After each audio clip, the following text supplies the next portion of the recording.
دل میں تو ہمیشہ تھے.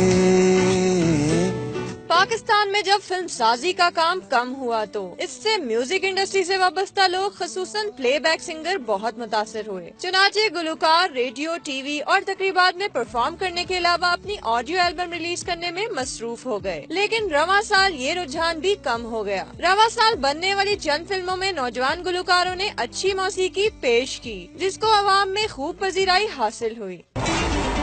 چاہوں اس قدر میں تجھے پل پل چین آئے نہ مجھے. سوچ بینڈ کے گلوکار عدنان اور رابی کا کہنا ہے کہ پاکستان میں کمپوز ہونے والا میوزک معیاری ہے، لیکن فلم پروڈیوسرز فلم کے ساتھ ساتھ میوزک کی تشہیر کو اہم نہیں سمجھتے، جس کے باعث پاکستان میں موسیقی کو مناسب مقبولیت نہیں مل پاتی.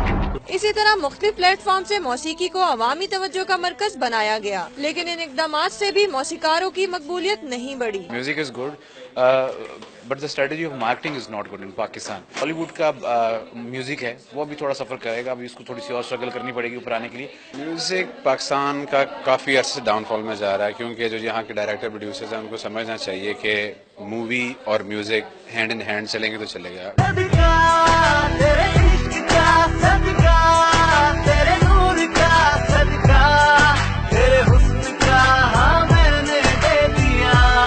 ماضی کی نسبت گزشتہ چند سالوں سے پاکستانی فلموں کا ریوائول ہو رہا ہے، لیکن فلموں کی موسیقی عوام الناس میں موضوع مقبولیت حاصل نہیں کر پا رہی. اسی طرح موسیقی کے ریوائول کے لیے موسیقاروں، فلم سازوں اور ہدایت کاروں کو مل کر کام کرنے کی ضرورت ہے تاکہ ماضی کی طرح پاکستانی میوزک بھی اپنا کھویا ہوا مقام دوبارہ سے حاصل کر سکے.